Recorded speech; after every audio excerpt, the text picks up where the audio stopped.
우리 함께 기도드리고 찬양하시겠습니다. 사랑과 자비가 풍성하신 하나님,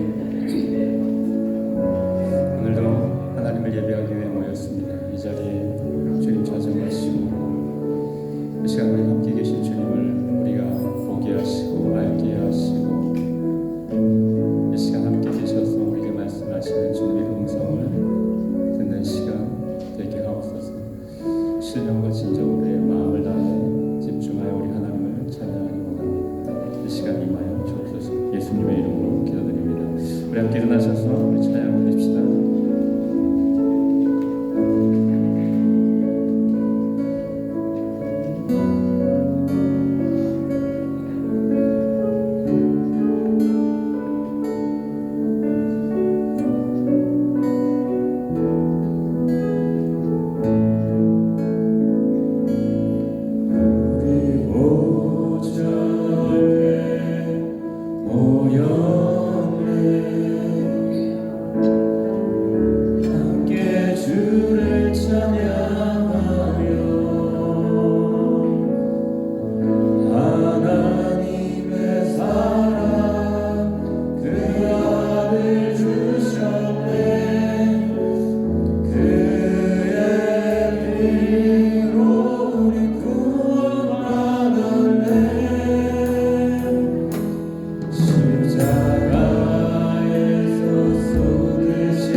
지금까지 우리 주님을 결코 알 수 없었고요. 하나님이 함께해 주시기 전에 우리는 그분과 함께할 수 없었습니다. 그분께서 함께하시기 위해 이 땅에 오셨습니다.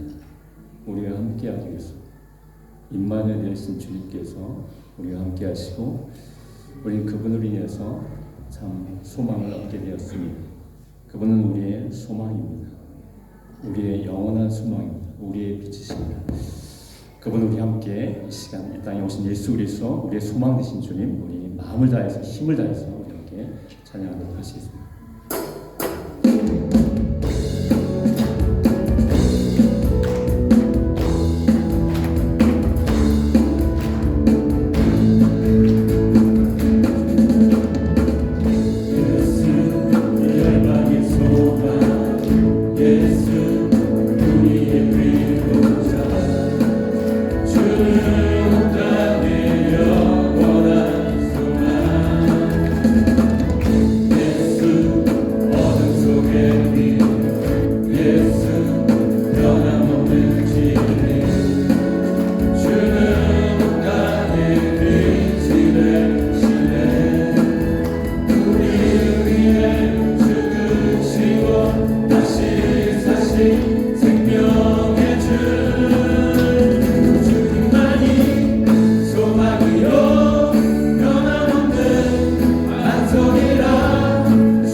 예수님의 이름으로 주의 능력으로 다시 일어나는 하나님의 기쁨이 되기를 소망합니다.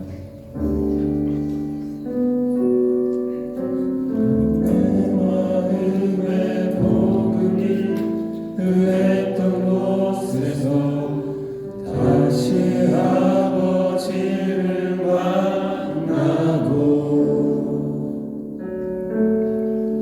주님 내 마음의 연약한 눈물의 끝에서 또 나를 반겨주시네.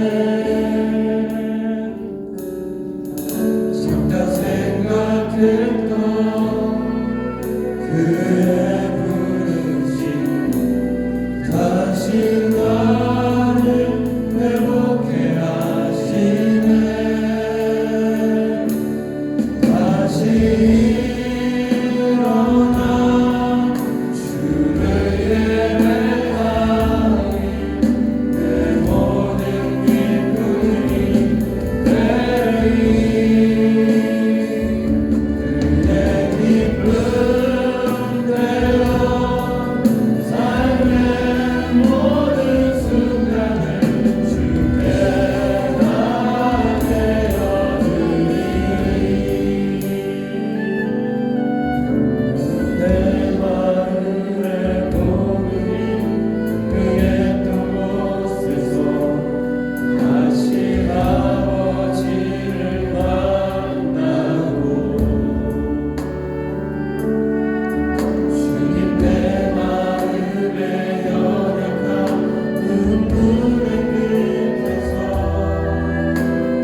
우리를 다시금 일으키시고 회복시키실 수 있는 분은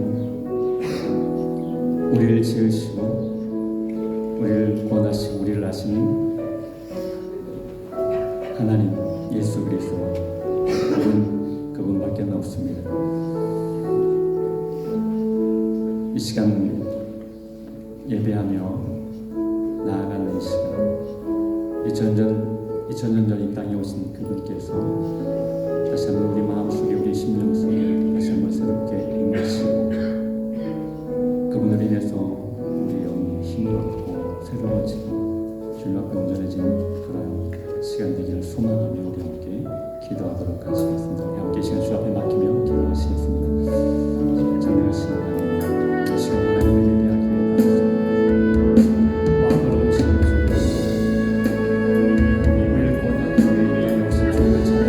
예배하기에 주님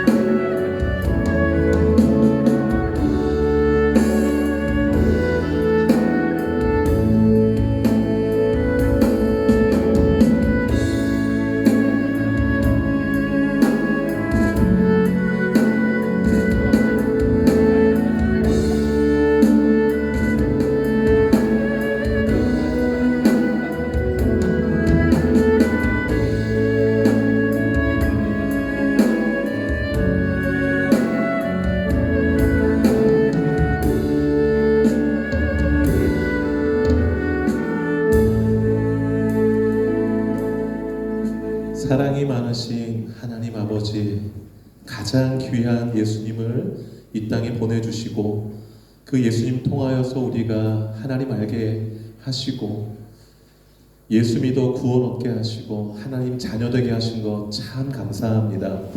오늘 마음 다하여서 주 오심을 기뻐하며 예배할 때에 오늘 예배가 감격의 예배가 되게 하시고 하나님을 기쁘시게 하는 예배가 되게 하시고 우리 영이 새로워지는 예배가 되게 하여 주옵소서. 시종을 주께 의탁드리오며 예수님의 이름으로 기도 올려옵나이다.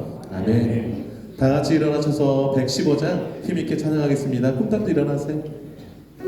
박수하면서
이 시간 반주에 맞춰서 하나님께 회개하는 기도를 드리도록 하겠습니다. 지난 한 주간을 돌아보면서 하나님께 진실한 마음으로 회개 기도하겠습니다. 기도합니다.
사도신경 실행 고백하겠습니다.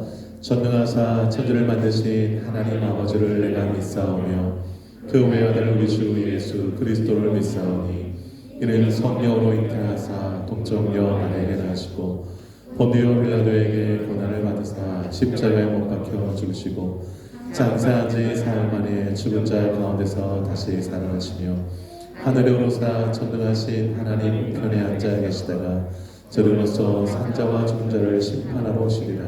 성령을 믿사오며 거룩한 공예와 성도와 서로 교통하는 것과 죄를 사하여 주시는 것과 몸이 다시 사는 것과 영원히 사는 것을 믿사옵나이다. 아멘. 옆 사람에게 인사합니다. 메리 크리스마스 인사 나누겠습니다. 한 세 분에게 인사하세요. 앞에 현수막이 붙어 있는데 최고의 선물 예수 그리스도 한번 다 같이 한번 읽어보겠습니다. 시작. 최고의 선물 예수 그리스도. 옆 사람에게 인사하세요. 예수님으로 충분하죠? 이렇게 한번 인사해 보세요. 저는 선물 필요 없습니다. 이렇게 하세요. 네. 경기도 어려운데 선물 구하라고 힘듭니다. 자, 공동체 고백 함께 하도록 하겠습니다. 사명선언문 함께 고백할까요? 시작. 새누리 교회는 위에 존재한다. 나는 선교사이다. 옆 사람에게요. 현면에는 선교사입니다. 네. 자, 7일대 핵심같이 변화가 선교다부터 시작.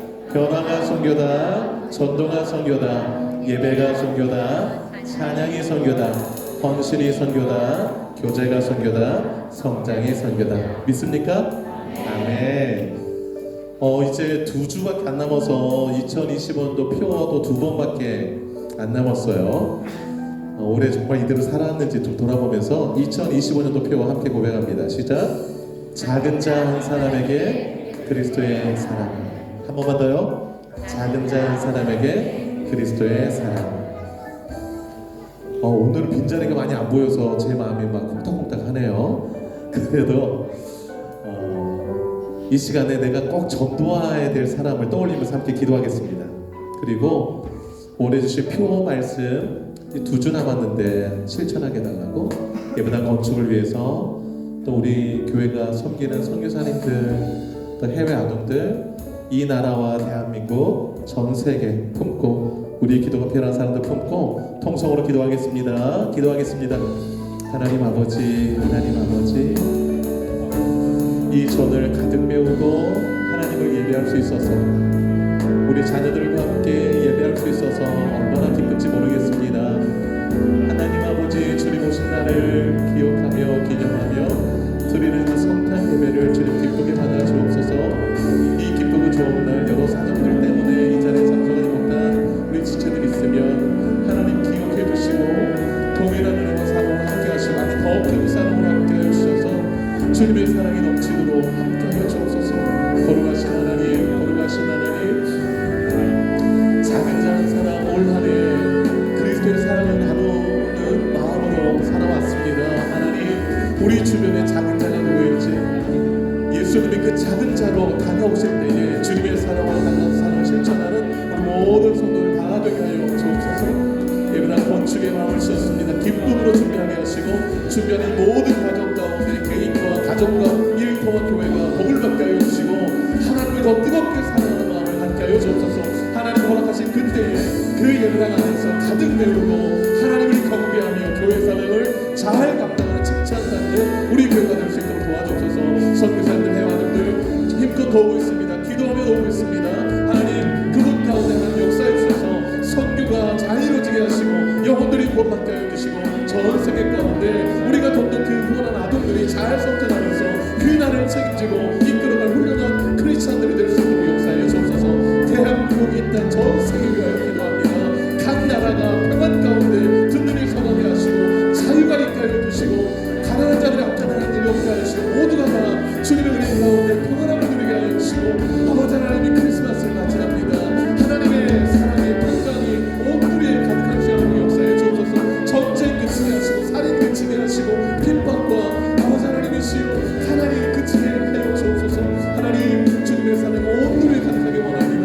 하나님의 하나님 치료의 손길로 함께 해주셔서 회복의 은혜를 복하게 하여 주시고 궁핍한 자에게 하나님 채워지는 은혜를 더하여 주옵소서.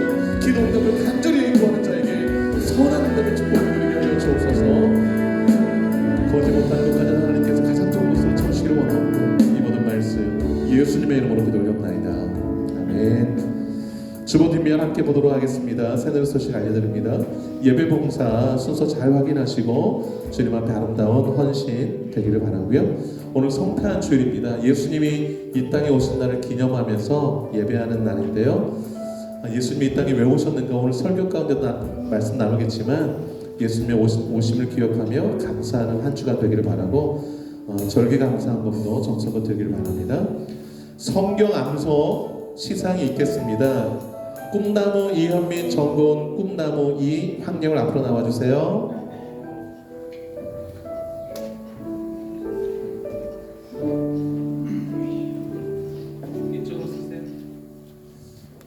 지난번과 동일한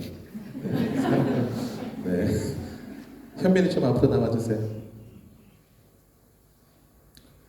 우리 다른 꿈딱 친구들도 받고 싶지요? 네. 다음에 만납시다. 자, 제 2025 15호 성경요절 암송상 꿈나무 1 이현민. 위 어린이는 꿈땅 주일학교 성경요절 암송을 잘하여 다른 어린이들의 모범이 되었기에 이 상장을 수여합니다. 2025년 12월 22일 대한예수교 장로회 새노래 장로교회 담임 목사이세요. 수상하겠습니다.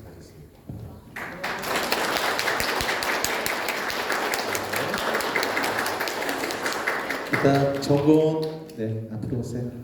제 2025-16호 성경요절 암송상 꿈나무 1 정건 네, 내용 준은이 같습니다.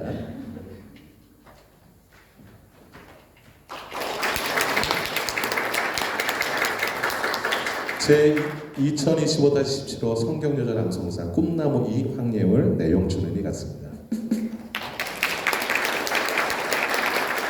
자 뒤로 돌아 인사 네, 들어가주세요. 네 감사하고요. 세 번째 2026년도 꽃꽂이 생일 케이크 그 지원해 주시도록 뒤에 입구에 이렇게 페이퍼가 준비되어 있습니다. 그 빈칸에 원하시는 분 해주시면 감사하겠습니다. 올해도 함께 해주신 분들께 감사하고 내년에도 함께 지원해 주시기 바라고요. 2026년도 꿈땅 교사 지원을 받습니다. 개인적으로 톡을 받으신 분은 네. 순종으로 나오실 줄 믿고 이 교사하는 게 얼마나 기쁜 일인지 몰라요. 우리 자녀들이 엄마 아빠 나타나면 그렇게 기가 산다고 그래요. 기 살려주면서 2026년도에도 우리 아이들과 함께 말씀 잘 나누시길 바랍니다. 그리고 오늘 꿈땅 2020년도 교사 모임이 오후에 교회에서 있습니다. 2026년도 지원하신 분들도 참여 가능합니다. 기억해 주시기 바라고요. 수요 예배 시간이 조금 이번 주만 변경이에요. 그 크리스마스 이브기 때문에 이번 주일 수요 예배는 7시에 시작돼요. 평소에 7시 반인데 7시 그러니까 찬양팀은 6시 15분까지 오셔서 세팅하고 30분 연습하고 이렇게 진행하도록 하겠습니다. 시간 기억해 주시기 바라요. 왜냐하면 우리 끝나고 또 키위가 여기서도 예배가 있어서 좀 조절 때문에 그렇습니다. 교육자 휴가가 이번 주랑 다음 주 있습니다. 수요 예배는 같이 참여하고요. 그래서 토요 새벽기도회가 2번 우리가 교육자 휴가가 1년에 연말 연초 이렇게 낀 2주간 있는데 네 그래서 평소에 또 토요 새벽기도 안 나오신 분이 왜 새벽기도 안 하냐고 이렇게 항의하지 마시고 이 2주 일은 집에서 기도하시기를 바라요. 집에서 네 그리고 이명정 집사님 이번 주 오늘 한국 방문 출발했습니다. 기도해 주시길 바라고요. 자 이 시간에 꿈땅 주일학교가 예수님 태어나신 날을 축하하면서 특별 찬양으로 영광 올려드리겠습니다. 꿈땅 친구들 앞으로 나와주세요.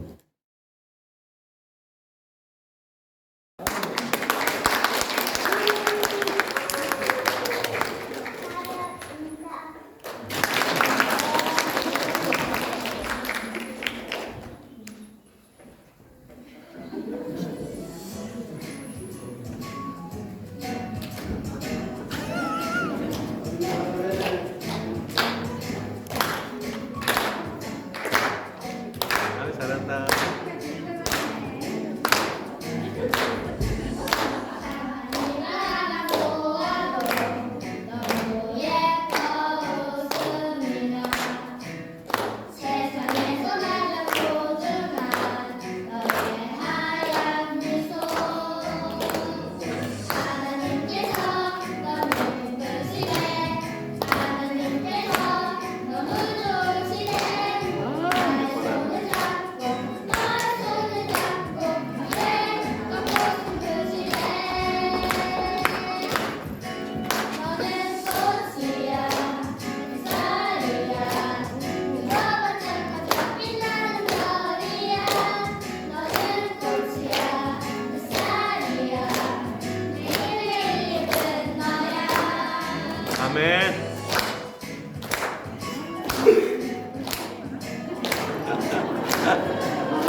얘기 들어봤니?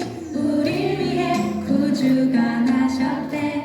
베들레헴 작은 마국 안에서 오늘 태어나셨대. 우릴 죄악 가운데 버려둘 수 없어서 하나님의 사랑이 여기 내려오셨대. 하늘에는 영광이요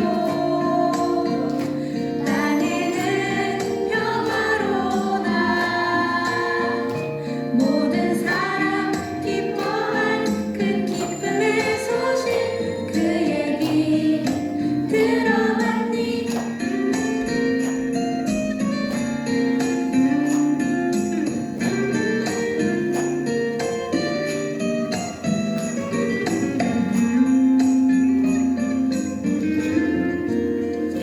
하늘에는 영광이요 땅에는 평화로다. 모든 사람 기뻐할 큰 기쁨의 소식 그 얘기 들어봤니? 하늘에는 영광이요 땅에는 평화로다. 모든 사람 기뻐할 큰 기쁨의 소식 그 얘기 들어봤니? 그 얘기 들어봤니? 그 얘기 들어봤니? 그 얘기 들어볼래?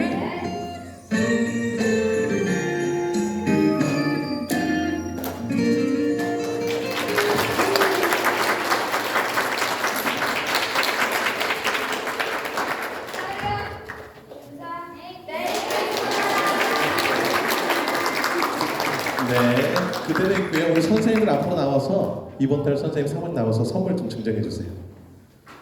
네. 이렇게 이름 다 해서 효리는 저희 그렇죠? 우리 다 하나씩 받아서 전달해 주세요. 효리. 네. 다 나눠주세요. 주원이. 좀 나눠.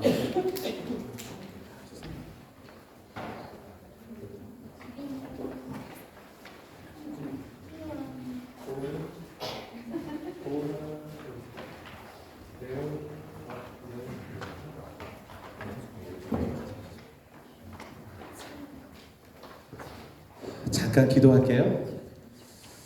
하나님 고맙습니다. 우리 아이들이 찬양으로 하나님께 영광 올려드리는 모습을 보니 우리의 마음 또한 기쁩니다. 주님도 기쁘게 받으신 줄로 믿습니다. 우리 아이들이 예수님을 꼭 닮은 아이들로 자라게 하시고 예수님의 사랑을 널리 널리 전하는 예쁜 아이들로 성장하게 하여 주옵소서.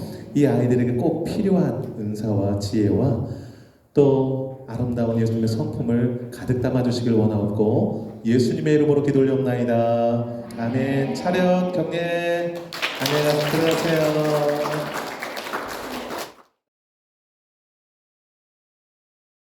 다 같이 기도드리겠습니다. 사랑과 은혜가 풍성하신 하나님 아버지, 오늘 성탄 주일 우리를 이 자리로 부르시고 이 땅에 오신 예수 그리스도를 예배하게 하시니 감사합니다. 아멘. 하늘의 영광을 내려놓으시고 연약한 아기의 모습으로 이 땅에 오신 주님을 바라보며 우리가 믿는 복음이 무엇인지 이 시간 다시 깊이 묵상하게 하옵소서. 아멘. 세상은 여전히 더 크고 더 강한 것을 말하지만 주님은 가장 낮은 자리로 오셔서 사랑은 힘이 아니라 자기 자신을 내어주는 것임을 몸소 보여주셨음을 다시 마음에 새깁니다. 아멘. 주님, 이 시간 지난 한 주간의 삶을 돌아봅니다. 주님을 믿는다고 말하면서도 여전히 나 자신을 먼저 지키려 했던 순간들, 사랑하기보다 판단했고 이해하기보다 외면했던 우리의 모습을 주님 앞에 내려놓습니다. 바쁘다는 이유로 기도를 미루었고 피곤하다는 이유로 사랑을 줄였으며 무관심 속에 지나쳐버린 우리의 연약함을 용서하여 주시옵소서. 요한일서의 말씀처럼 빛 가운데 행한다 고 말하면서도 우리의 삶이 여전히 어둠과 타협했던 시간들을 주님의 십자가 앞에 고백합니다. 그러나 죄를 자백하며 미쁘시고 의로우사 우리를 깨끗하게 하신다는 그 약속을 이 시간 다시 붙듭니다. 그리고 요한계시록의 말씀처럼 오늘 우리가 맞이하는 이 성탄의 주님은 구유에 누우신 아기이실 뿐 아니라 충성된 주인이시며 죽은 자들 가운데서 먼저 나신 분이시고 알파와 오메가가 되시는 처음과 나중의 주님이심을 고백합니다. 베들레헴의 마국간에 오셨던 그 주님께서 지금도 교회를 사회를 거니시며 촛대의 빛이 꺼지지 않도록 우리의 삶과 공동체를 살피고 계심을 믿습니다. 그러므로 우리의 믿음이 순간의 감정이 아니라 끝까지 견디는 신실함 되게 하시옵소서. 성탄은 잘 준비된 사람들에게 주어진 이야기가 아니라 아무것도 가지지 않았던 자리에 주님께서 먼저 찾아오신 사건이었음을 기억합니다. 그러기에 오늘도 자격 없는 우리에게 찾아오시는 은혜임을 믿습니다. 주님, 올 한 해 우리 교회에 주신 표 작은 자 한 사람에게 그리스도의 사랑을 다시 마음에 품습니다. 주님께서 가장 작은 모습으로 이 땅에 오셨기에 우리가 작은 자를 외면하게 하지 않게 하옵소서.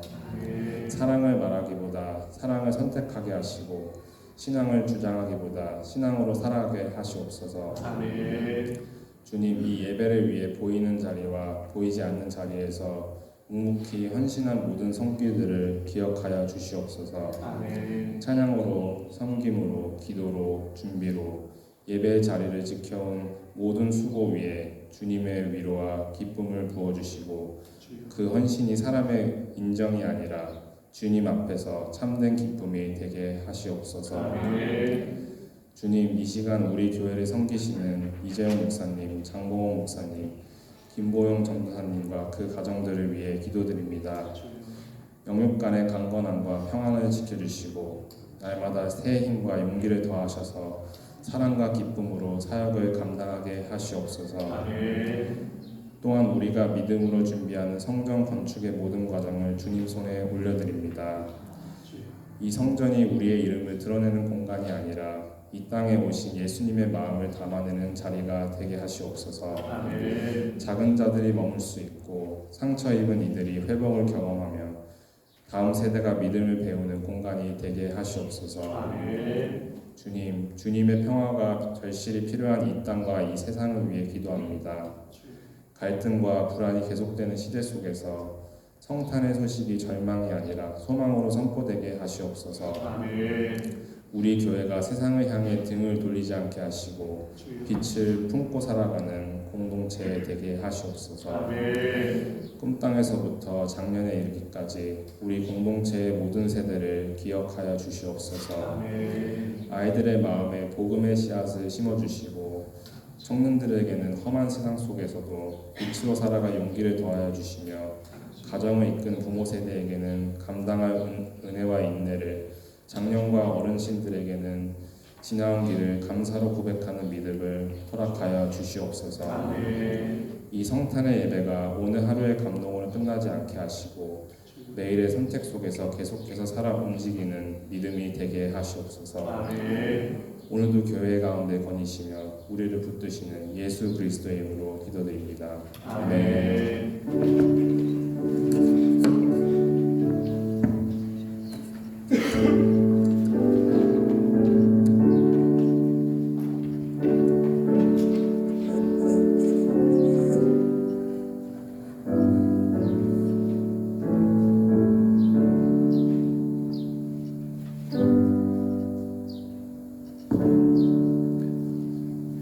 감사합니다. 찬송가 122장 찬양을 선포하겠습니다.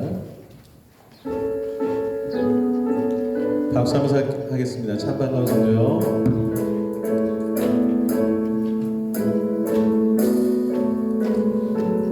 박수 힘차게 치겠습니다. 찬반가운 성도요.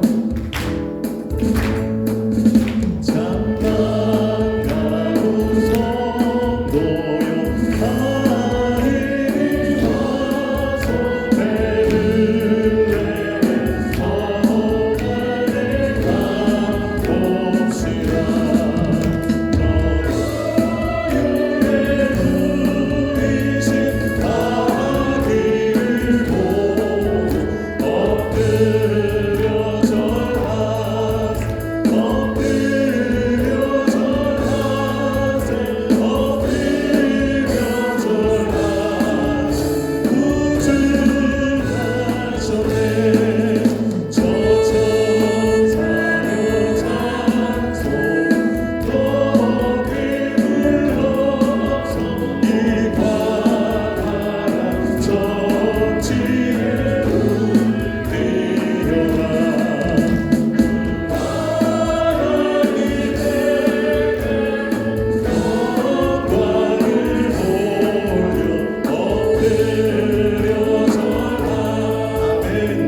참 좋으신 사랑의 하나님, 아들을 내어주시니까 우리에게 무엇을 아끼시겠습니까?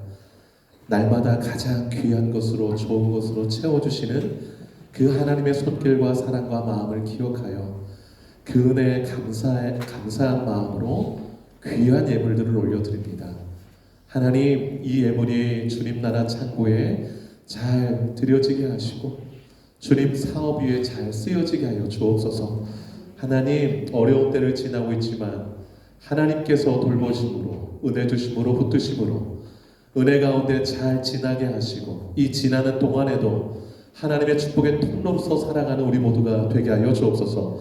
복음의 통로, 사랑의 통로, 은혜의 통로로 살게 하여 주옵소서. 가는 곳마다 하나님의 나라를 보여주며 살게 하시고 눈에 보이지 아니하시는 하나님을 서로 사랑함으로 보여주는 삶을 살게 하여 주옵소서. 예수님 본 사람 없지만, 이 시대 가운데 없지만 우리가 예수님의 제자의 모습으로 살아감으로 예수님을 보여줄 수 있도록 도와주시고 우리 교회가 영혼을 많이 구원하는 교회로 주님 앞에 쓰임받을 수 있도록 역사해 주시옵소서. 교회와 가정과 일터 가운데 하나님의 복 주셔서 부족함 없게 하시고 부요함 가운데 나누는 복된 손길 되어서 주님이 칭찬하시고 하늘에서 상을 준비해 주시는, 부어주시는 복된 가정, 개인, 교회 되도록 역사해 주옵소서. 우리 자녀들을 주께 맡겨드리오며 이 모든 말씀 예수님의 이름으로 기도 올려옵나이다.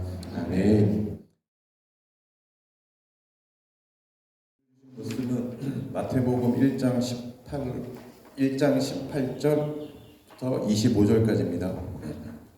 봉독하겠습니다. 예수 그리스도의 나심은 이러하니라.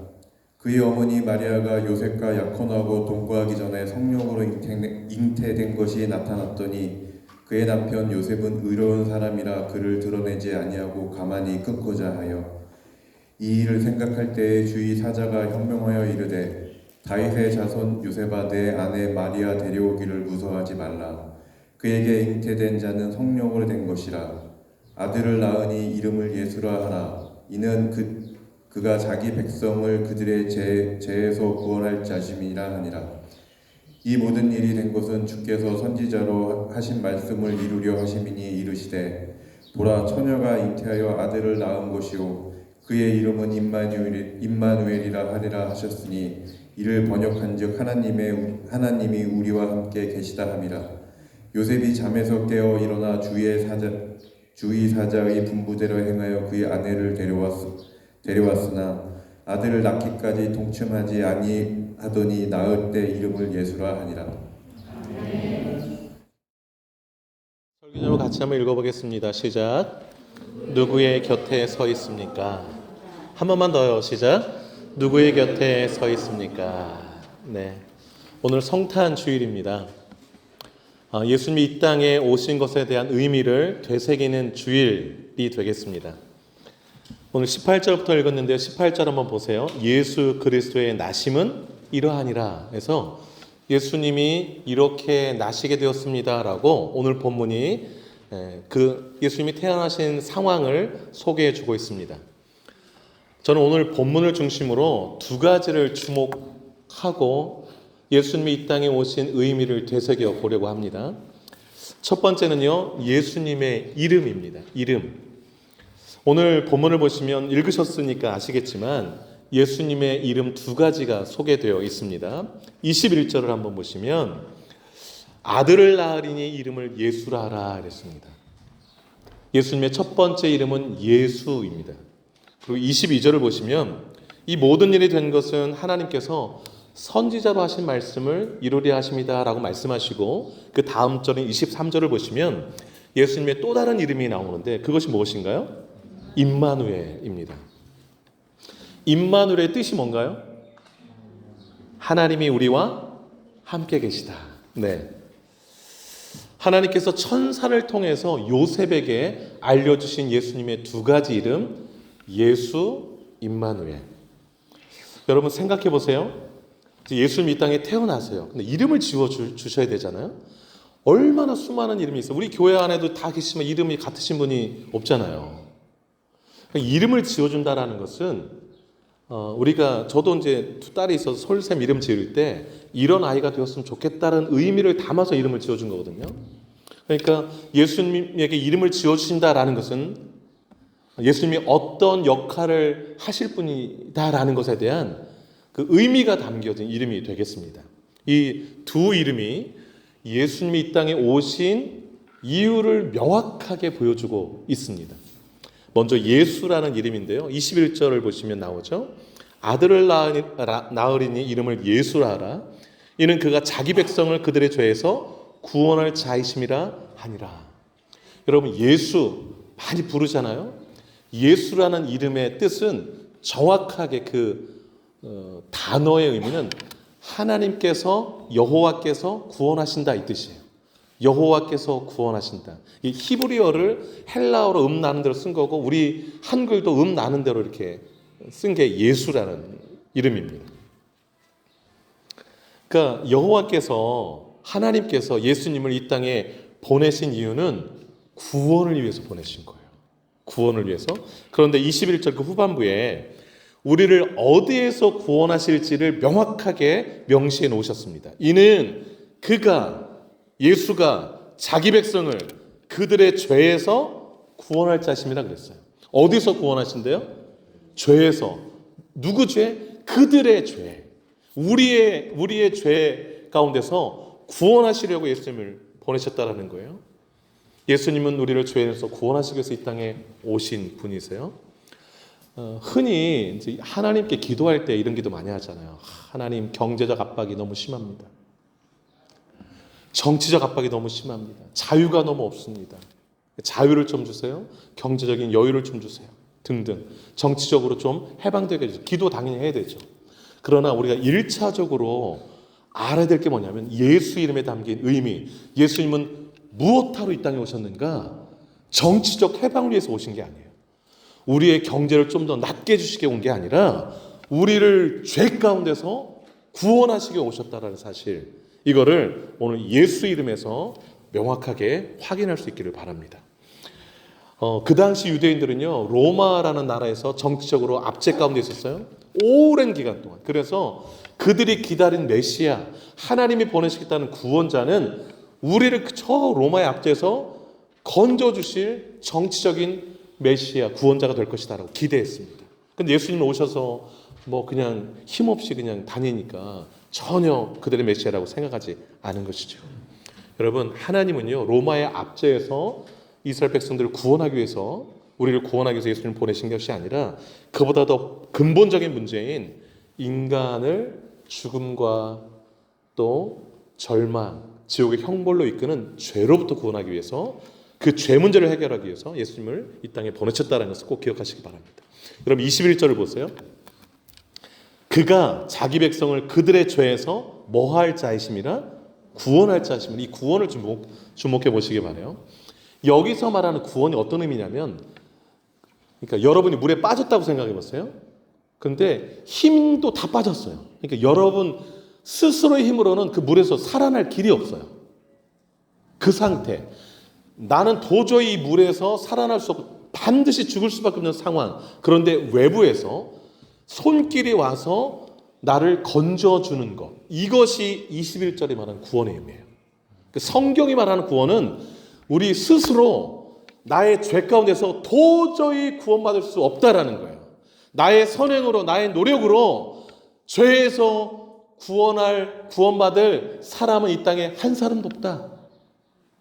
그런데 누가 와서 죄 가운데서 구원하시는가? 예수다, 이 말이에요. 그게 21절이 말하는 그들의 죄에서 구원할 자이심이라. 누가? 예수가. 이 뜻인 거예요. 여러분, 모든 사람은 죽잖아요. 병들어 죽고, 늙어서 죽고, 힘 빠져 죽고, 사고로 죽고. 그래서 죽음의 이유가 다 당연해서 여러 가지 이유 때문에 죽는 줄 알지만 성경은 딱 한 가지 이유로 설명해요. 죄 때문에 죽는 거다. 이렇게 말해요. 죽은 다음에 그 이유는 없는가? 아니에요. 죽은 다음에 심판이 있다고 성경이 말하잖아요.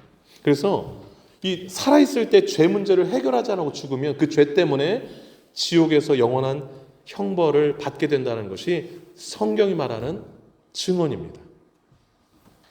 하나님이 우리를 볼 때 너무 가여우신 거죠. 죄 가운데 이 땅 살면서 고통 가운데 사는데 또 그 죄 때문에 죽음을 맞이하는데 죽음 이후에도 그 죄를 문제를 해결하지 못해서 영원히 지옥에서 고통받을 것을 생각하시고 주님이 하나님께서 아들을 보내신 거예요.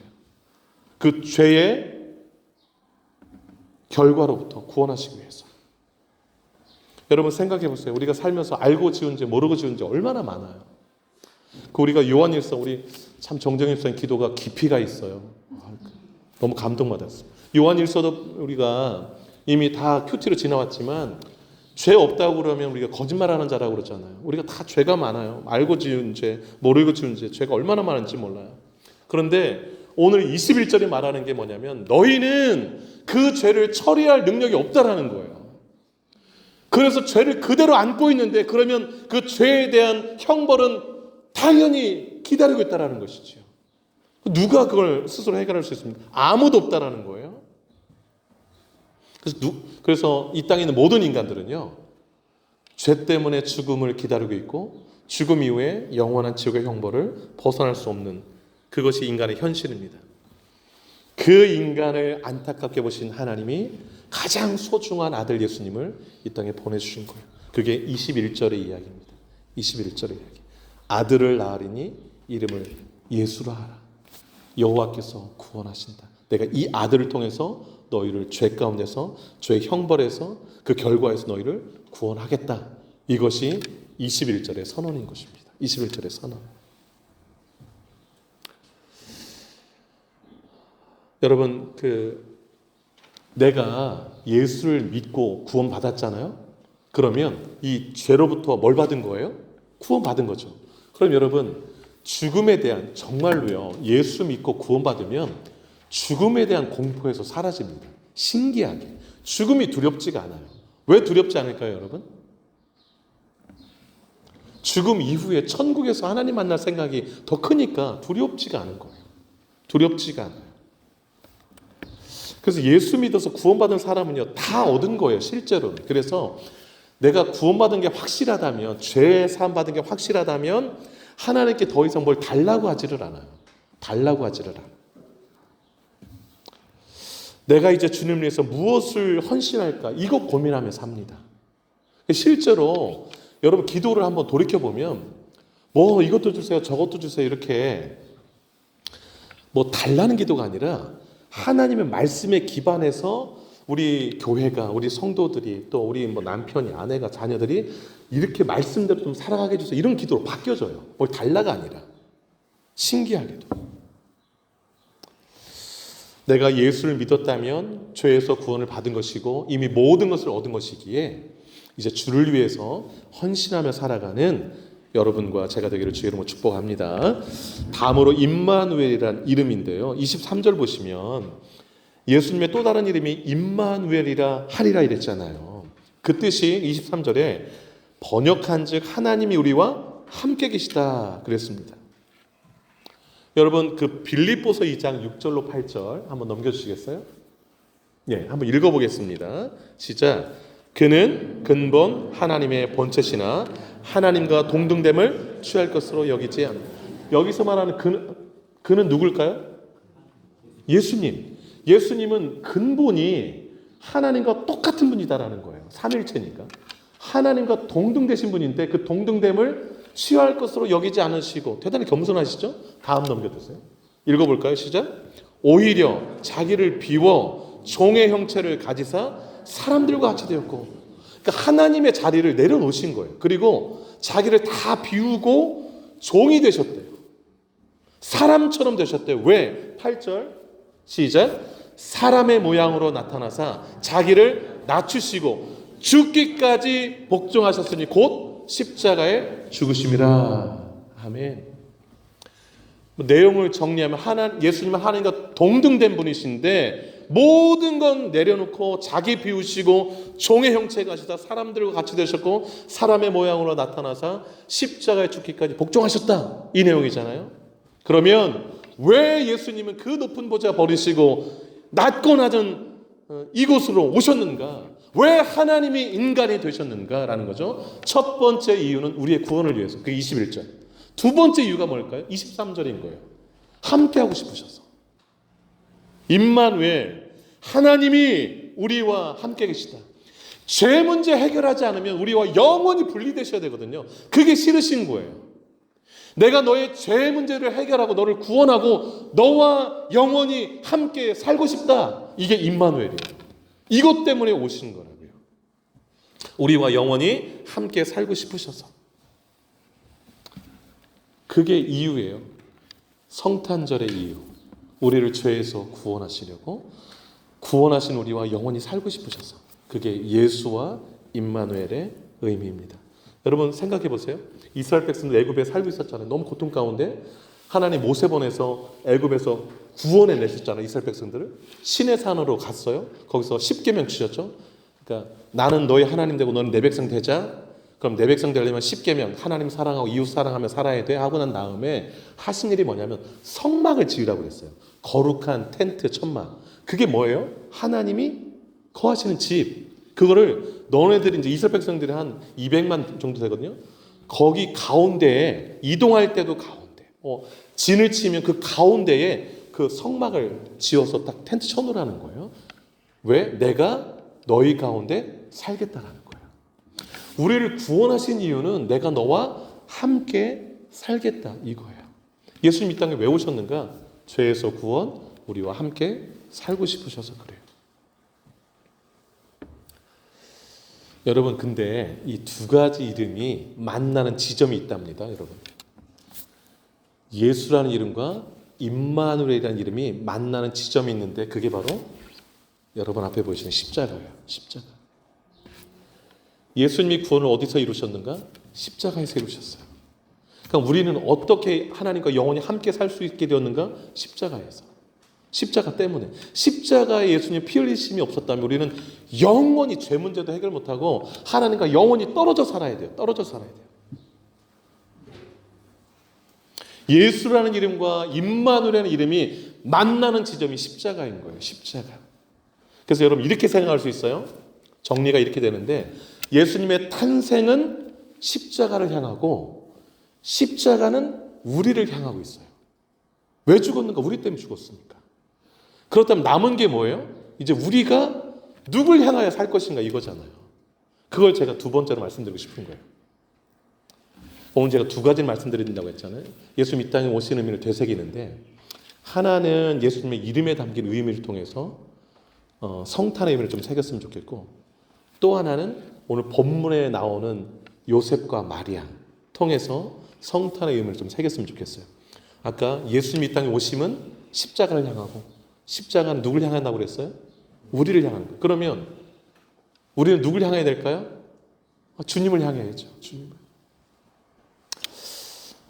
저는요 십자가를 경험한 사람은 그냥 바라보는 게 이러잖아요. 그 요한 1서 다 나왔지만 하나님 사랑하면 세상 사랑하지 않게 된다. 세상 사랑하면 하나님 사랑하지 않게 된다. 이렇게 말씀해요. 둘 다 사랑이 안 된대요. 그러니까 우리가 하나님을 바라보면 세상을 바라보지 않게 돼요. 세상 것들. 이게 참 묘해요. 그러니까 우리가 십자가의 은혜를 깨달으면 우리의 삶의 방향, 시선 모든 게 다 주를 향하게 되어 있어요. 주를 향하게 되어 있다고요. 그걸 보여주는 게 이제 오늘 본문에 나온 요셉과 마리아의 모습이라고 볼 수 있는데 그걸 좀 함께 나누려고 합니다. 요셉은 여러분 잘 아시듯이 예수님 육신의 아버지잖아요. 마리아는 육신의 어머니 됩니다. 예수님 이 땅에 오셔야 되는데 제 피를 흘리셔야 되니까 육신이 필요하잖아요. 그래서 이제 동정녀 마리아, 남자를 한 번도 경험한 적이 없는 그 깨끗한 그 처녀의 몸에 제 성령에 의해서 잉태되어서 오셔야 된 거예요. 그래도 육체를 입어야 되니까. 그래서 여러분 18절 한번 읽어보도록 하겠습니다. 시작. 예수 그리스도의 나심은 이러하니라. 그의 어머니 마리아가 요셉과 약혼하고 동거하기 전에 성령으로 잉태된 것이 나타났더니 예수님이 이제 육신을 입으셔야 되니까 잉태를 돼야 되잖아요. 근데 요셉이 임신시킨 게 아니다. 누가 임신케 했다고요? 성령이 잉태케 했다라고 말씀합니다. 여러분 여기서 유대의 결혼법 3단계를 좀 말씀드릴게요. 유대인들은 우리 한국 사람 결혼하는 거랑 좀 뭐 예전에 그랬지만 유대인은 결혼법이 이래요. 약혼하고 결혼식하고 신혼 첫날 밤 보내고 이러면 이제 결혼이 다 완성되는 거예요. 결혼하기로 약속하는 게 약혼이잖아요. 그러면 약혼하면 유대인들은 우리 한국은 이제 파혼하면 끝이잖아요. 근데 유대인들은 결혼하고 서로 약혼하잖아요. 그러면 부부인 거예요, 법적으로. 그래서 약혼했는데 그럼 결혼식이 남았잖아요. 결혼식이 남았는데 그 사이에 약혼한 남자가 죽었다. 그러면 이 여인을 과부라고 불렀어요. 과부. 결혼식도 안 치렀는데. 그러니까 법적으로는 부부 관계가 되는 거예요. 그럼 언제 결혼하는가? 그러니까 결혼하기로 약속한 이 남자가 1년 동안 대략 1년 후에 보통 결혼식 하는데 열심히 준비하는 거예요. 결혼식. 자금 마련을. 그럼 그 자금 마련할 동안에 여인은 뭐 하는 거야? 몸을 정갈하게 하고 결혼식 준비를 하고 있는 것이죠. 그래서 결혼식을 하고 보통 일주일에 하는데 하고 나서 첫날밤을 딱 치르면 결혼이 완성된 걸로 봅니다. 근데 율법에 신명기 이렇게 나왔어요. 결혼을 약속한 여인이 덜컥 임신을 해버렸다. 그것도 그 정혼한 남편이 아닌 딴 남자라. 그럼 어떻게 하냐? 둘 다 돌로 쳐 죽여라. 이렇게 돼 있어요. 여러분, 마리아가 이 유대인의 결혼법을 몰랐을까요? 다 알죠. 그리고 만약에 결혼식도 안 했는데 임신이 되면 자기가 돌 맞아 죽을 걸 알았을까요? 몰랐을까요? 다 알죠. 유대사에 모를 수가 없습니다. 마리아가요, 오늘 18절에 요셉과 약혼했다고 나오잖아요. 그럼 이제 정식 부부가 된 거예요. 그런데 누가복음 1장 30절 보시면 어느 날 갑자기 가브리엘 천사가 마리아에게 나타납니다. 그리고 이렇게 말해요. 넘겨주시겠어요? 30절 한번 읽어볼게요. 시작. 천사가 이르되 마리아여 무서워하지 말라. 내가 하나님께 은혜를 입었다. 기분 좋잖아요. 하나님 은혜를 입었다니까. 근데 다음 구절 볼까요? 시작. 보라 네가 잉타여 아들을 낳으니 그 이름을. 여러분이 마리아라면 이 천사의 이 말을 어떻게 이해하시겠어요? 첫째 아이를 아들 주시려나 보다. 그 아들 이름을 고민 안 해도 되겠네. 예수라고 지으면 되겠네. 보통 이렇게 생각하지 않겠어요? 나 요셉과 결혼하면 아들 주신다는 거구나. 이렇게 생각하지 않겠어요? 그런데 마리아는요. 이 지금 아들을 낳는다 이 말을 어떻게 이해했냐면 결혼식도 치르지 않았는데 임신할 거로 생각한 거예요. 그 말로 이해한 거예요. 너무 놀라운 일이잖아요. 그래서 마리아가 뭐라고 한지 아세요? 넘겨주세요. 읽어봅니다. 시작. 마리아가 천사에게 나는 남자를 알지 못하니 남자를 알지 못하는데 어찌 임신할 일이 있습니까? 이렇게 말한 거예요. 그렇죠. 가브리엘 천사가 이렇게 말해요. 35절 시작. 천사가 대답하여 이르되 성령이 내게 임하시고 지극히 높으신 능력이 너를 덮으리니 이러므로 나실파 거룩한 이는 하나님의 아들이라 일컬어지리라. 걱정하지 마. 성령님이 잉태케 하실 거야. 그런데 네가 낳을 그 아들은 거룩한 분이야. 하나님의 아들이라 이름 붙여질 거야. 이름 불릴 거야. 이렇게 말해준 거예요. 여러분이 마리아라고 한번 생각해 보세요. 남자도 다 그냥 여자도 마리아라고 생각해 보세요. 갑자기 천사가 나타나더니 성령의 능력으로 네가 잉태될 거다. 아들 낳을 거다. 그 아들은 하나님의 아들이라 불릴 것이다. 이러면 여러분 할렐루야 하시겠어요? 유대법 다 하는데 여러분 어떤 사람이 마리아의 임신을 성령으로 잉태됐다고 믿겠습니까, 여러분? 그 결혼하기로 약속했으니까 요셉이 가장 사랑하겠죠. 그럼 요셉은 믿어줄까요? 어떤 남자가 그냥 덜컥 임신한 나랑 잠자리 나는 여자가 임신했는데 그걸 성령으로 잉태됐다고 믿겠어요? 그럼 친정 식구들은 믿을까요? 안 믿죠. 그러면 베스트 프렌드는 믿을까요? 동네 사람들은요? 아무도 안 믿죠. 아무도. 이 말 들었을 때 할렐루야 할 사람이 어디 있습니까? 놀렐루야 하지. 어떻게 이러면 좀 돌 맞아 죽으라는 거예요? 막 이러면서 이 천사가 잘못 왔나? 또 이상한 말 했나? 이렇게 다 생각하지 않겠어요? 여러분 보세요. 이걸 그대로 받아들이면 남은 선택지는 이제 애를 낳아야 되고 낳으면 뭐예요? 돌 맞아 죽는 거. 이런데 어떻게 할렐루야 아멘하고 이런단 말입니까, 여러분? 근데 여기서 놀라운 반전이 있어요. 뭐냐면 이 마리아가 어떻게 된 사람인지 이렇게 말해요. 38절 한번 읽어볼게요. 한번 읽어봅니다. 시작. 마리아가 이르되 주의 여종이 오니 말씀대로 내게 이루어지이다 하며 천사가 떠나니라. 뭐라고 했어요? 여러분 여기서 마리아의 신앙이 나오는데 이 두 가지예요. 종의 신앙과 말씀 신앙이에요. 주의 뭐 이혼이? 여종이온. 종이라는 이 의식은요, 주인께 다 맡기겠다는 거예요. 내 생사 여타를 다. 내가 무슨 생각이 있겠습니까? 주님이 그렇게 하신다면 그렇게 하는 거지요라고 자신의 전체를 그냥 맡기는 거예요. 이 신앙이 있었던 거예요. 제가 아무리 머리를 굴리고 생각을 해봐도 아무도 안 믿어줄 것 같고, 요셉마저도. 그럼 돌 맞아 죽을 게 뻔히 보이지만 하나님이 또 내가 죽으면 아들이 못 낳잖아요? 그러면 나는 살겠네? 아들을 낳겠네? 말씀하셨으니 그대로 되겠지라고 그냥 그대로 내가 여종이니까 그대로 될 줄을 믿습니다라고 고백한 거예요. 이렇게 고백한 거예요. 마리아가 가진 신앙은요, 종의 신앙과 말씀 신앙이었어요. 이것이 예수는 십자가를 향하고 십자가는 우리를 향하고 우리는 누굴 향하는? 예수님을 향하는 신앙이에요. 내가 종이라고 알고 사는 거. 근데 우리는 종이라고 여기면 사나요? 내가 주인 되어 살지. 교회 와서는 주님이 주인입니다 이러지만 나서는 순간 내가 주인 되어 살지 않습니까? 주님이 이렇게 말씀하시지만 이건 덮어놓고 그냥 내 생각대로 살지 않나요? 그건 예수가 십자가를 향하고 십자가가 우리를 향하는 그 사실을 아는 사람이 보일 모습은 아니에요.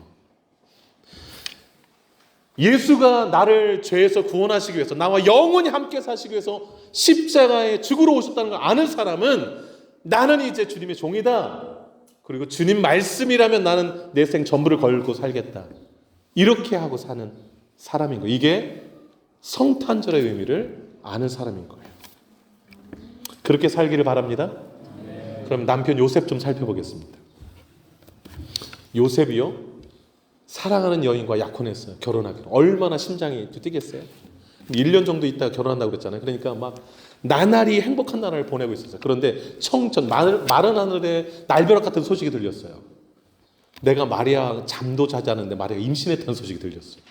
여러분 우리 본문 19절 한번 보시겠어요? 아까 18절에 마리아가 성령으로 잉태된 것이 어떻게 됐어요? 나타났다고 그랬잖아요. 그러니까 임신 소식이 들렸어요. 임신을 알게 됐어요. 그래서 19절에 뭐라고 그래요? 그의 남편 요셉은 의로운 사람이라 그를 드러내지 아니하고 가만히 끊고자 했다. 이렇게 말하잖아요. 이제 여러분이 요셉이라고 한번 생각해 보겠어요. 결혼을 준비하면서 막 설레고 있는데 갑자기 임신했다. 내가 결혼할 여자가. 이러면 여러분 마음에 어떤 마음이 제일 먼저 들겠어요? 1번 어떤 놈이야. 이 생각 들지 않겠어요? 이 배신감, 이런 말이 그냥 자연스럽게 들잖아요. 그러면서 그냥 바로 쫓아가지 않겠어요? 가서 말해, 어떤 놈이야. 나 말고 누구에게 이렇게 이러고. 왜 이렇게 하냐면 임신하는 길은 딱 한 가지밖에 없잖아요. 남자랑 잠을 자야 임신하잖아요. 이 당시에 요셉 무슨 성령이 잉태했다는 걸 상상이나 했겠어요? 그런데 이 19절에 요셉은 어떤 사람이라고 말해요? 의로운 사람이래요. 그래서 그가 생각하기를 그래도 내가 사랑하는 여잔데.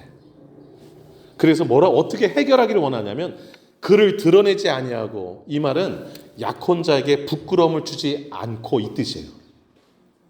그 다음에 가만히 끊고자, 이 말은 낙태시키겠다 이 말이 아니에요. 조용히 낙태시키겠다 이 말이 아니라 가만히 파혼하겠다 이 뜻이에요. 그러니까 다른 이유를 해서 파혼하겠다 이 말이에요.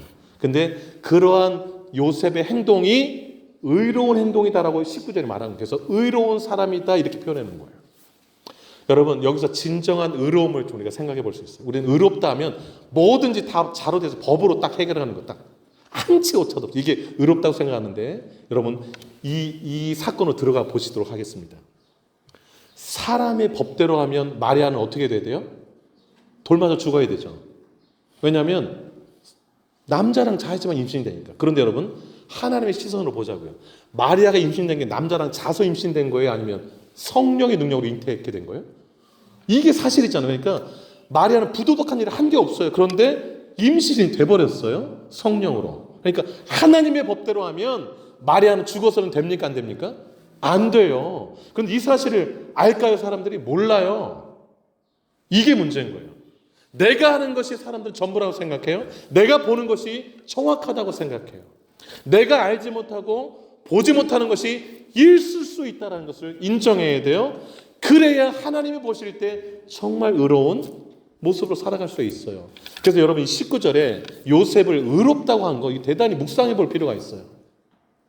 멋진 남자예요. 마리아가 참 남자 잘 만났어요. 정말 멋진 남자, 의로운 자. 그렇다고 잠깐 뭐 남편 옆에 뭐 쳐다보지 마세요. 그런데 이 19절에 보세요. 19절에 가만히 끊고자 했다. 이 마음에 먹은 거잖아요. 이걸 하나님이 아셨어요. 그래서 20절이 나오는 거예요. 이 일을 생각할 때, 이렇게 해야지라고 요셉이 생각할 때에 머리 좀 아팠겠죠. 그래서 잠을 잤어요. 그래서 꿈에 하나님이 천사를 통해서 모든 사실을 알려줬어요. 그게 오늘 본문의 내용이에요. 다 알려줬어요. 20절 한번 보세요. 이 일을 생각할 때에 읽어볼까요? 주의 사자가 현몽하여 이르되 다윗의 자손 요셉아 내 아내 마리아 데려오기를 무서워하지 말라. 그에게 잉태된 자는 남자가 임신시킨 게 아니야. 성령님이 잉태케 한 거야. 새로운 사실이잖아요. 이때 깨달은 거죠. 내가 사랑한 그 여인은 부도덕한 여인이 아니었구나 라는 걸 알게 된 거예요. 그 다음에 천사가 그러면 임신한 아들이 어떤 아들인지를 또 설명해 줘요. 21절인데 한번 읽어볼게요. 시작. 아들을 낳으리니 이름을 예수라 하라. 이는 그가 자기 백성을 그들의 죄에서 구원할 자이심이라 하니라. 아멘. 특별한 하나님의 일을 위해서 내가 사랑한 여인이 선택받은 거구나. 이걸 깨달은 거예요. 깨닫게 하시는 거죠, 또 하나님이. 근데 여러분 이제 다 의문이 풀렸어요. 그래서 24절을 한번 읽어보세요. 요셉이 어디서 깼어요? 잠에서 깨어났어요. 그 다음에 어떻게 했는가? 24절 한번 읽어볼게요. 시작. 요셉이 잠에서 깨어 일어나 주의 사자의 분부대로 행하여 그의 아내를 데려왔으나 25절 아들을 낳기까지 동침하지 아니하더니 낳음의 이름을 예수라 하니라. 아멘. 그 여자의 그 남자라고. 여러분 마리아도 주의 여정이오니 말씀대로 이루어지다 이렇게 고백했잖아요. 그런데 요셉도 어떻게 했어요? 24절에 분부대로 행하여. 똑같았어요. 하나님의 뜻이 그러하시다면 제가 그대로 순종하겠습니다. 그래서 그대로 순종했어요. 이 역시 요셉도 종의 신앙, 말씀 신앙을 가지고 있었던 거예요. 성탄절에 우리가 가져야 될 그 마음이 어떤 마음인가? 종의 마음, 말씀 신앙이에요. 근데 놀라운 사실은 뭐냐면 예수님이 종의 형체를 가져 십자가에 죽기까지 뭐 하셨다? 복종하셨다. 그 모습이 이 모습이 예수님의 모습이에요. 십자가에서 보여주신 모습. 그래 이 사랑 우리가 먼저 받았잖아요. 그러니까 우리 예수님 닮아서 그냥 종으로 말씀대로 내가 그렇게 되어지라고 내어 드리는 거. 이게 얼마나 선순하냐. 이게 아름다운 신앙의 모습이죠. 이게 성탄절에 우리가 가져야 될 모습인데요. 마지막 하나만 더 살펴보겠습니다. 요셉이 마리아를 어떻게 했어요? 데려왔어요. 이것은 뭘 의미합니까? 마리아가 임신한 아이는 누가 임신시킨 거다? 내가 임신시킨 거다라는 법적 선언과 똑같은 거예요. 그럼 이건 뭘 의미해요? 여러분 그 요셉이 의로운 사람이라고 그랬잖아요. 소문 다 알아서 요셉은 법 없이도 살 사람이야. 이렇게 소문이 다 났는데 어느 날 갑자기 임신한 여자를 데리고 와요. 그러면 마을에 저거 겉으로 의로운 줄 알았더니 결혼도 하기 전에 임신시켰네? 이렇게 평판이 나지 않겠어요? 부정한 남자, 부도덕한 남자. 그걸 다 감수하겠다는 거예요. 누가? 요셉이. 그리고 데려온 거예요. 근데 여러분 사람들의 마음이 참 묘한 게 요셉이 데려왔잖아요. 그러면 마을 사람 전체가 요셉이 그 마리아를 임신시켰다고 믿었을까요? 절대 안 믿죠. 사람들이 누군데. 그래서 다른 남자한테 임신됐는데 요셉이 너무 사랑하니까 밝혀지면 돌 맞아 죽으니까 그 여자 살리겠다고 자기 아들이라고 해서 데려왔구만 이렇게 생각하는 사람들이 많았어요. 나중에 증명 좀 해드릴게요. 생각해보세요. 데려왔어요. 배가 점점 불러오지 않겠어요? 배가? 그러면 이제 우물가도 가고 시장도 가지 않겠어요? 그러면 갈 때마다 얼마나 따가운 눈총들이 많았겠어요? 저거 비웃고 비난하고. 마리아가 겪었을 고통 생각해 보세요. 사회적 사형일 수 있습니다. 유대 사회에서. 근데 여러분 우여곡절 끝에 예수를 낳았어요. 그런데 여러분 그 사복음서 보면 30년이 흘렀어요. 근데 이 스캔들 이것이 30년 후에 예수님 공생의 그 시절에 요한복음 8장 41절에 바리새인들이 이렇게 말한 게 나요. 우리는 음란한 데서 나지 않았다 이런 말을 해요. 예수님한테요. 쏘아붙이면서 뭔 말이에요? 너는 네 엄마가 음란한 짓거리에서 낳은 자식이야 이 말하는 거예요. 30년이 흘렀는데도 불구하고 마을 사람들의 비하는 그 소문들이 쫙 퍼져버린 거예요. 근데 보통 유대인은요 자식 얘기할 때 아버지 이름을 따서 누구의 아들 이러거든요. 근데 예수님한테는 마리아의 아들 이렇게 표현해요. 물론 그때 요셉이 죽었을 것이라 보기도 하지만 그 출생의 비밀을 비아냥거리면서 마리아 아들이라 붙여서 가능성이 더 높다고 학자들은 봐요. 여러분 그럼 이 모든 이런 사람들의 이런 걸 다 모르고 요셉이 데려왔을까요? 천만의 말씀이죠. 그러니까 마리아를 포용한다는 것은 낭만적으로 포용하는 게 아닙니다. 마리아가 맞아야 할 돌을 누가 맞겠다? 내가 맞겠다라는 거예요. 그런데 예수님이 그러셨어요. 우리가 맞아야 할 돌을 주님이 다 십자가에서 맞으셨어요. 요셉은 마을 사람들의 비난이 쏟아질 때 마리아 손을 더 꼭 잡았어요. 마리아의 손. 그리고 수치심의 터널을 지나갔어요. 이게 저는 생각할 때 임마누엘의 예행 연습이다 이렇게 생각해요. 제가 올 한해 우리가 이제 표어가 그거잖아요. 작은 자 한 사람에게 그리스도의 사랑. 임마누엘. 하나님이 우리와 함께 계시다. 그걸 보여줄 수 있는 게 요셉이 마리아에게 보여준 모습이 아닐까. 그것이 예수님의 성탄의 의미를 제대로 이해한 사람, 구원받은 사람, 내가 너와 함께하고 싶어 왔다라는 이 하나님의 사랑을 아는 사람의 모습이 아닐까 생각합니다. 우리가 맞아야 될 죄의 돌팔매를 예수님이 대신 맞으셨어요. 그리고 우리를 하나님의 집으로 데려가셔서 신부 삼으셨어요.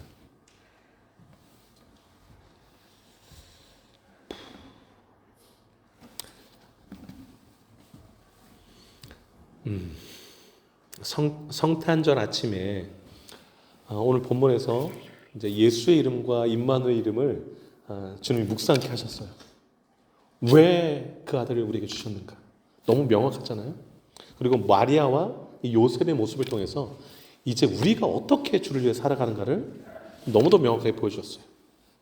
이제는 우리 차례잖아요. 그래서 저는 마리아와 요셉이었던 그 모습, 주의 여종이오니 말씀대로 내게 이루어지이다. 내가 주의 종이오니 분부대로 행하겠나이다. 이 고백하며 사시는 저와 여러분 되시길 주님으로 축복합니다. 기도하겠습니다.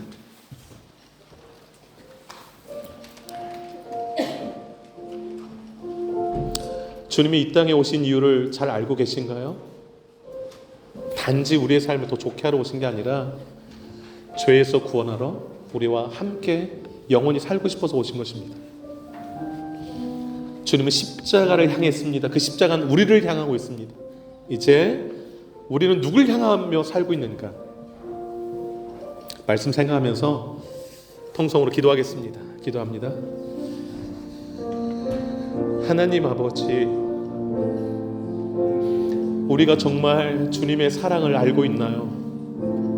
하나님의 그 사랑을 알고 있나요? 수많은 이름이 있을 터인데 예수라는 이름과 임마누엘이라는 이름을 예수님에게 주셨습니다.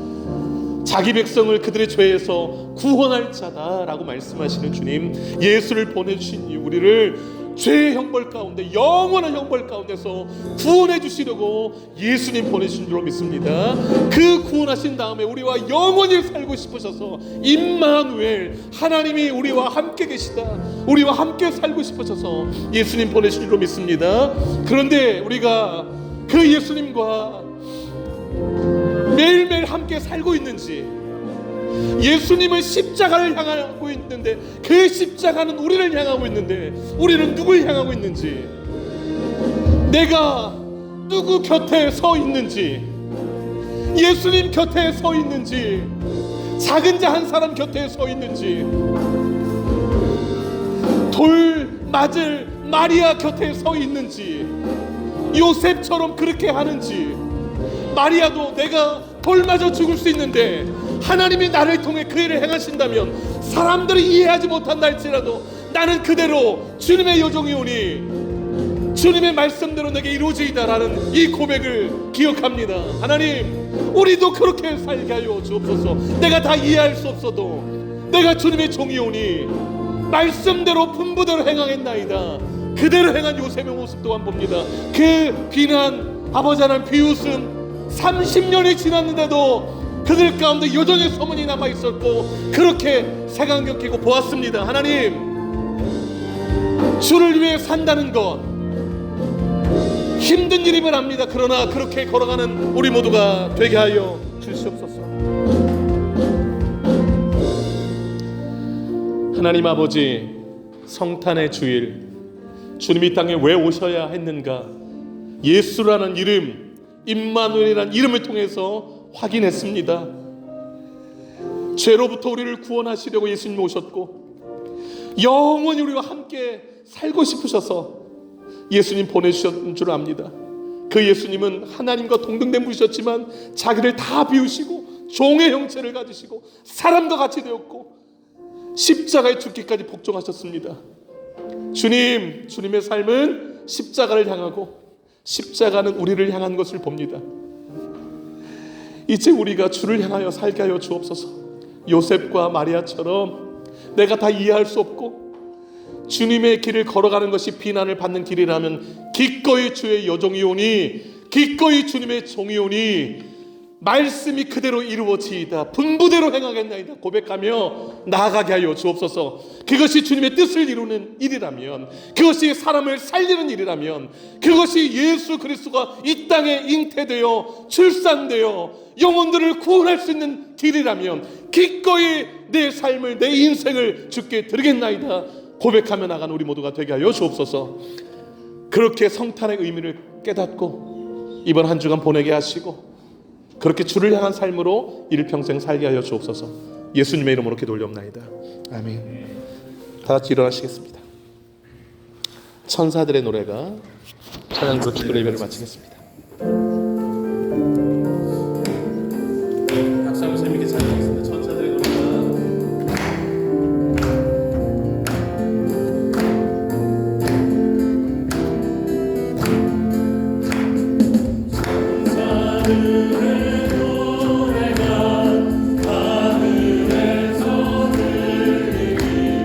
산과 들이 기뻐서 내 안에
이제는 우리 주 예수 그리스도의 은혜와 하나님 아버지의 크신 사랑하심과 성령의 유로교통 충만 역사 인도하심이 예수 그리스도가 이 땅에 오신 의미를 되새기며 이제 우리가 종의 신앙과 말씀 신앙으로 주를 위하여 우리의 삶을 내어드리며 살기로 결단하는 이제로 모인 주 백성들 머리 위에 남은 생애 위에 이제로부터 영원토록 함께 하시기를 간절히 축원하옵나이다.